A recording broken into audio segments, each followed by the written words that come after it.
Samuel McBride here, Vlog 1 for TE150, discussing my first interaction with someone culturally different from myself.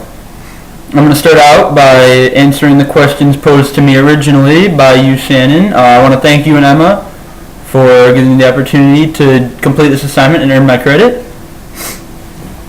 And I want to apologize for the earlier miscommunication. So I'm going to start out by answering your question, which was how my chosen activity, which is playing video games, highlights part of my own cultural identity. When I play video games, I usually play sports games, MLB, NFL, NBA, college football, etc. So while video games might not necessarily be cultural fixture of America, many countries play video games and have that as an aspect of their culture. It is the content of these games that I think truly represents my culture. American football and basketball, along with baseball, the three most popular sports in the United States, they're huge here. You can't go a day without catching some sort of NFL or NBA news. Heck, or walking by somewhere and seeing SportsCenter on a TV, restaurants, stores. It's everywhere. You can't miss it. So playing these games, I think, is a continuation of the game from the field on which it's played into my own home, into my own life.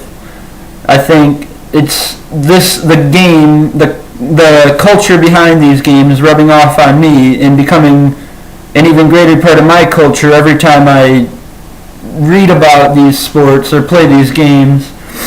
So I think playing these games is something I do because of how much I love the game of basketball and I love the game of football, and I think that is what makes playing video games relevant to my culture as an American.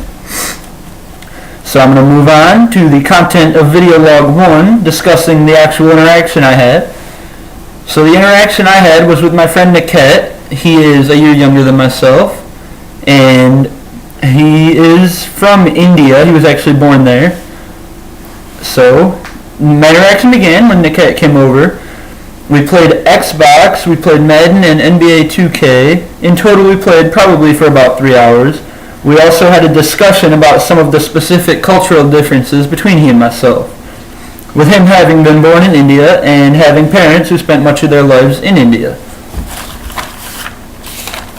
Before this interaction, I can't say I knew exactly what to expect. I've known Niket since elementary school, and he actually has lived down the street from me for much of my life, the street where I've actually grown up, where my parents live right now, but we haven't hung out in a long time.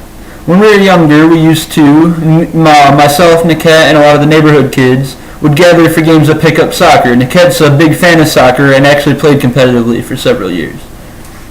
Although Niket has played video games before, he doesn't really follow American sports such as football, basketball, etc. So I assumed I'd have to explain to him how to play and probably take it easy on him once he learned actually how to play. So when we began our interaction, I was correct in my assumption that he didn't really know any of the players or the controls to these games. Having essentially basic controls these games do, however, he was quickly able to grasp these controls and grasp how to play the games.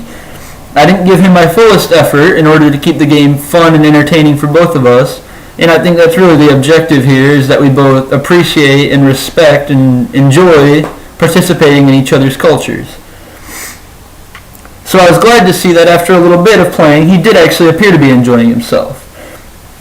I asked him why he doesn't play very much video games or really indulge in American sports, follow them very much at all, and his answer was unsurprising to me, as it matched my preconceived notion of what many foreign parents are like in raising their children.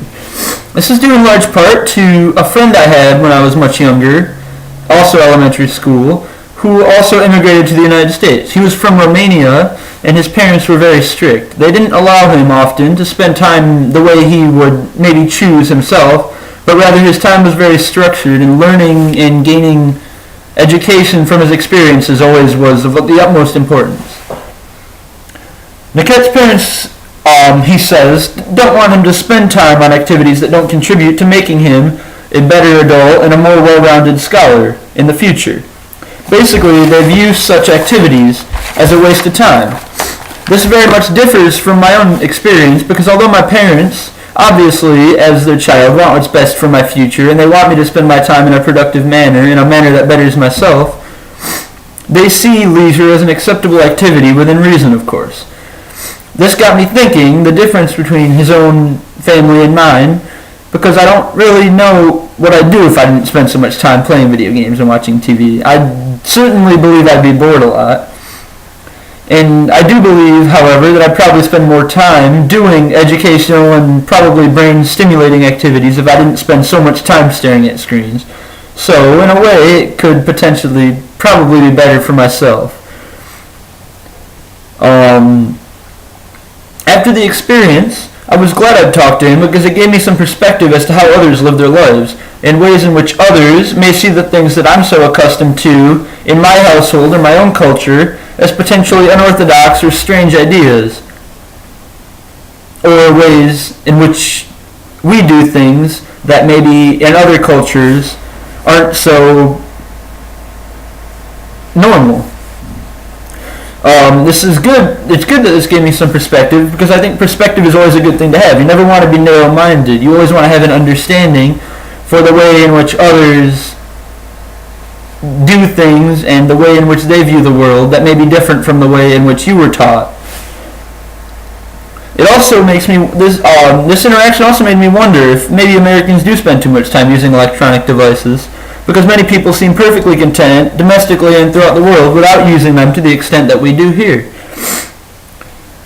In the future, I hope to learn more about the ways in which Niket and his family and his culture are different from myself, and I hope to see firsthand some of the things that are part of his life that I may be unaware of as someone who is not familiar with a culture other than that of the American culture that I was born into. As an idea for the second part of this global learning project, I was thinking about going to a religious experience with Niket. He's Hindu and I'm Christian, so this would obviously give me a very different perspective regarding how others view the world spiritually, which I think would be really eye-opening for me as far as getting the idea of what it's like to be part of another culture. I think that concludes my video log 1, and I hope I answered all of your questions. Thank you for watching.